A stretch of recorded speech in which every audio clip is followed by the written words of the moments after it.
Loink loink Scoob! Can you believe that the movie Scoob is 5 years old today? I can't believe it either. Time sure does fly fast. Like, I agree with you, man. Hey guys, it's the media guy here. And if my Shaggy and Scooby-Doo impression didn't give it away, I'm here to share my thoughts on Scoob.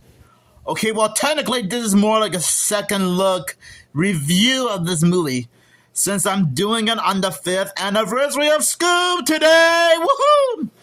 That's right, 5 years ago, on May 15th, 2020, the movie Scoob has turned 5 years old, and it's still one of the greatest movies ever. And no, if you think I am not lying or joking around.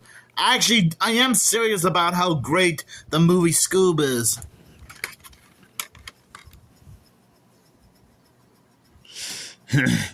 His epic tale begins. I get it. In Scooby-Doo's greatest adventure yet, see how this never before told story of how Scooby and Shaggy first met and how the famous Mystery Inc. was formed. Now, with hundreds of cases solved, Scooby and the gang face their biggest, toughest mystery ever and discover that Scooby has a secret legacy and an epic destiny greater than anyone has ever imagined. And it also features a guest appearance from various Hanna-Barbera characters like Dee Dee Skies and Captain Caveman, Blue Falcon and Dynamite, and Dick Dastardly and Muttley, and the Slag Brothers from Wacky Races as cameos, as well as a guest star appearance from Simon Cowell. Now, what do I think about this movie after doing a second look on it? Man, it's still a fantastic movie no matter what. I mean, it has great animation, a great story, a great message about friendship. Shaggy, the Scooby-Doo gang are still popular, and it's actually cool that we got a chance to see other Hanna-Barbera characters make an appearance in this movie and have a big role in it. I mean, seriously, I know that I have to watch this movie several times, and I keep telling everyone that it's not a bad movie. It was just misunderstood and underrated. Some people think it's disrespectful to Scooby-Doo and Hanna-Barbera in general, which I don't understand how and why this could be a disrespectful movie. I mean, I remember watching this film countless times. Even before I owned it on DVD, I used to watch it on Amazon Prime, and it's still a good movie. And I'm not gonna lie, it is so cool that Frank Welker returned to reprise his role as Scooby-Doo in this movie. Now, I don't have a grudge against the other cast members. Like Will Forte is Shaggy, Gina Rodriguez is Velma, Zac Efron is Fred, Amanda Seyfried is Daphne Blake, Dee Dee Sky is being voiced by Kiersey Clemens, Brian Crown, aka Blue Falcon, is being voiced by Mark Wahlberg, and Dynamite being voiced by Ken Jeong. But I usually don't make a big fuss about that, because, well, to be honest, Scooby and the Gang has been portrayed by different actors and actresses for 55 years, whether it's a TV show, movie, or video game, which I think most people seem to forget. Because we have seen different variations of Scooby and the Gang before in TV, movie, comic book, and video game form. But I'm not gonna make a big deal over it. I do like the plot of Dastardly collecting 3 skulls of Cerberus to unlock the gates to the underworld to get Melly out and get the treasure that Alexander the Great and his dog has stored, and use Scooby as the key. Oh yeah, not gonna lie, Jason Isaac does a fantastic job voicing Dick Dastardly. I mean, I have nothing against the other voice actors like Paul Winchell doing their own take of Dick Dastardly.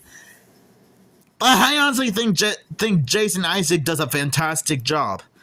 And so does Billy West as Muttley in this movie. I mean, to be fair, this isn't the first time that Billy West voiced Muttley. I mean, he voiced him in the Wacky Races 2017 reboot, which was, I think, 8 years ago, to be honest. I will admit, we do get a lot of cool Easter eggs and references to past Hanna-Barbera and Scooby-Doo shows in general. Some people might think it's a distraction, but honestly, I don't think so. I doubt it.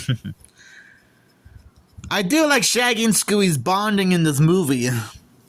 And you can obviously tell that their friendship is very, very strong and very important. Because they always stick together no matter what. And I guess that goes double for Dastardly and Muttley, and triple for Blue Falcon and Dynamite. No, I will admit, it is cool seeing Scooby and the gang go on this wild adventure, and it's almost like a scavenger hunt when you think about it.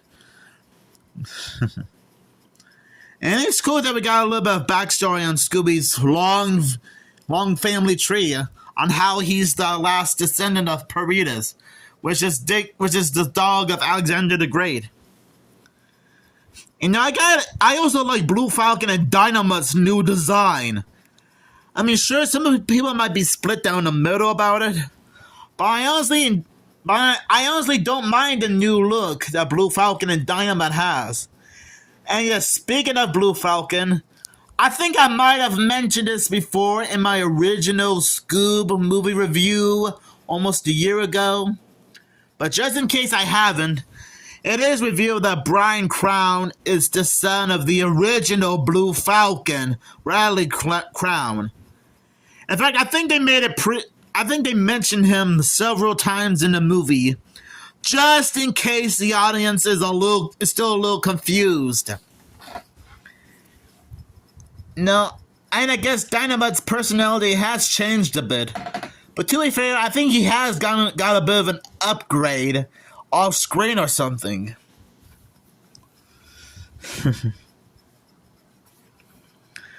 Actually, one of my favorite things about this movie is the introduction of the gang, on how they first met as kids during trick-or-treating at Halloween. The spookiest time of the year. Shaggy and Scooby are dressed up as Blue Falcon and Dynamite for Halloween, which I'm not sure if that's meant to be like a callback or reference to Scooby-Doo Mask of the Blue Falcon.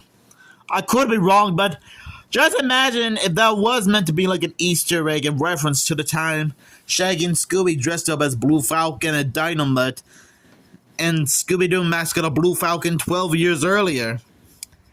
Might be a bit far-fetched, but hey, I'm just taking a wild guess here.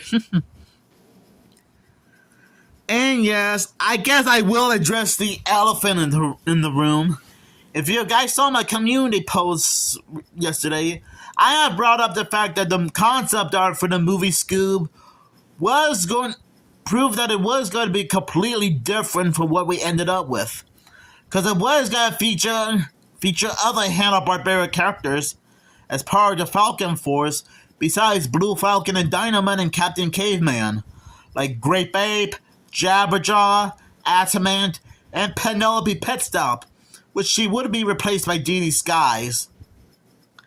And I think there was going to be like a wacky racist sequence somewhere in the movie. And I think the Great Gazoo from the Flintstones was also going to be the villain of the movie at some point. Now, to be fair, I have nothing against Dastardly and Muttley being villains of the movie. But I have no idea how the idea of the Great Gazoo being the villain would work. Because in my opinion, it would be a little bit tricky to pull off. Because if you guys saw the original Flintstones cartoon show, or the Flintstones in Viva Rock Vegas. The Great Gazoo wasn't really that evil to begin with, if you know what I mean. And to be fair, it is true, because the Great Gazoo, didn't have much of an evil. He didn't have much of an evil personality. Sorry for the stuttering there. But you know what? I'm not gonna make a big fuss about it. Because even though I still love the movie Scoob as it is, the concept art for the movie is still pretty satisfying. And really blows my mind on how we could have gotten a different movie in general. But you know what? I still love the movie Scoob no matter what. And I think it's fine the way it is. But who knows? Maybe there's an alternate universe somewhere, or a parallel dimension, where Scoob is a little bit different from what we ended up with. So overall, the movie Scoob is still a fantastic movie. And to all the haters out there watching, no, I am not joking about liking the movie Scoob. I'm still being serious about it.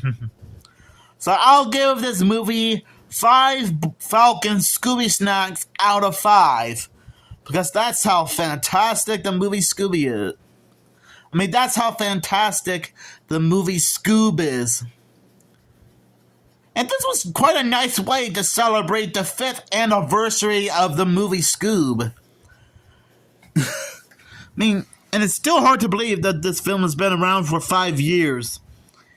And before I go, I still hope that Scoob Holiday Haunt will finally get a chance to see the light of day again, along with Batgirl, Scooby-Doo and the Mystery Pups, Scooby-Doo and the Haunted High Rise, and a few other WB live-action and animated projects they became so close to get. And I'm wondering if anyone else is celebrating the 5th anniversary of Scoob. I'm sure they have their own way of celebrating the 5th anniversary of this movie. And I'm sorry for all the stuttering in this review. I guess I just got a little bit excited about how awesome this movie is and how it turned 5 years old today. I mean, can you blame me?